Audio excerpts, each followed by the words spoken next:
There's a bigger picture way to test the systemic racism hypothesis, which is to take two populations where it's a very messy, crude science experiment, but to take two populations where you're holding systemic racism constant, namely Black Americans like myself and Black immigrants, especially Black immigrants from the West Indies and their children. So we're talking about immigrants from Jamaica, Barbados, other places in the West Indies, and specifically their children, their American-born children. So these are people you could not tell apart from Black, like you couldn't tell if I didn't tell you that I wasn't the child of a Jamaican immigrant or something, right? And you find that the thing about these is that these two populations differ in many ways. Some ways are very hard to quantify, but they differ culturally. They differ for all kinds of reasons, partially because the kind of immigrant who gets out of a Jamaica differs systematically. Is going to be disproportionately intelligent, disproportionately hardworking. Whatever the traits are that get you from Jamaica to New York, say, that's a cluster of attributes that makes that population differ. But there's one thing that is not different, which is they are subjected to whatever level of systemic racism exists.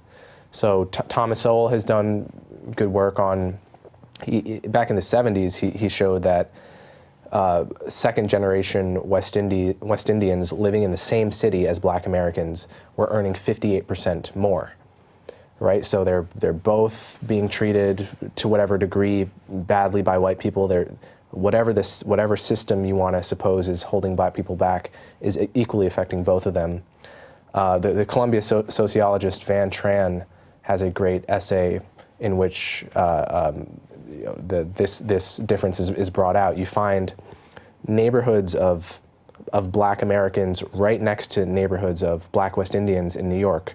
They're equally segregated from white people, so it gets rid of the idea that being segregated by itself or living around people who only look like you is inherently a disadvantage.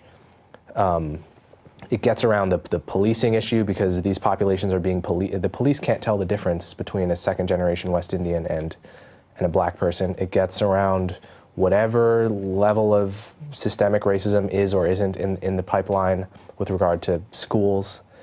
And you find wildly different outcomes. You find, rate of high school graduation much higher for Black West Indians. Rate of enrollment in college much higher. Rate of professional occupations much higher. Crime lower, right? So this suggests to me that there are that the role of systemic racism, to whatever degree it exists, is minimal at this point, and there's a whole narrative built around the idea that this is the primary obstacle facing Black people. And it's worth noting, I don't think most Black people actually believe this, because I mean there are various polls to cite here, but there's one from Pew that asked Black people without college educations, has your race held you back at all in life? 60% said no. It's a recent Pew poll. Another Gallup poll asked, is bias the main issue facing you in jobs and housing? 60% again said no.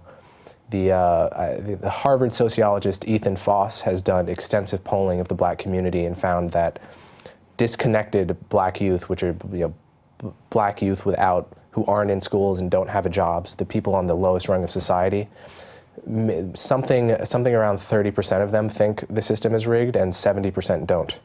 So what we're getting is we're getting the voices of Black people who believe the systemic racism narrative promoted to the most powerful media positions in our country. So we're getting the impression that this is a uniform view, and it's not. Right, so this is sort of the Jesse Jacksons, Al Sharptons, they get moved up because they're given sort of simple answers. Right. So I guess it harkens the question, then I could ask this either way. What is it that the West Indian immigrants are doing right, or what is it that the other folks are doing wrong? Yeah.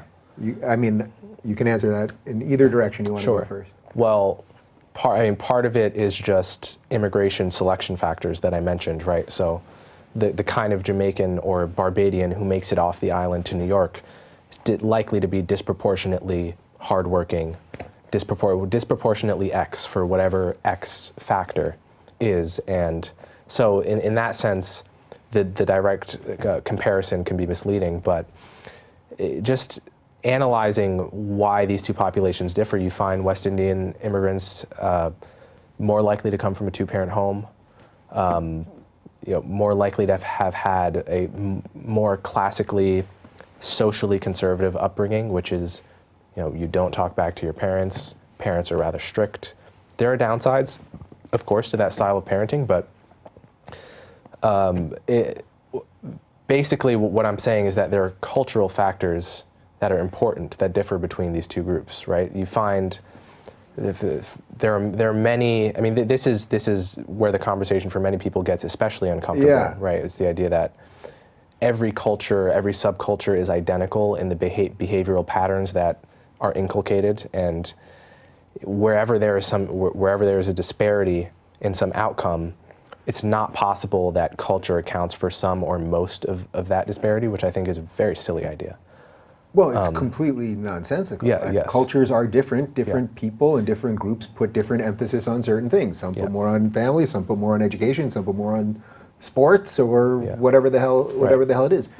So when you hear Larry Elder make the argument, something around until 1972, the black family had a higher rate of staying in marriages, and then he lays out the reasons that he believes policies of the Democrats destroyed all that. That obviously resonates with you, right? Because you're giving me some piece of this. Both answers, I think, resonate or went back to family, rates of marriage and some sort of conservative ideals. Right. Well, yeah, I mean, that's a very complex People question. hate when anyone talks about this, about family. People Yes. just absolutely hate it. It is a fact that the rate of two-parent homes and marriages was pretty similar to the white rate until the 60s. It's a matter of scholarly dispute as to what was the cause. I think it's certain at this point there was no one cause. Welfare state may have had something to do with it, but I think it may have just been changing norms in the culture, because we're seeing the same thing happen in the white working class as well now, with the decline of two-parent homes to a lesser extent than has happened in the black community.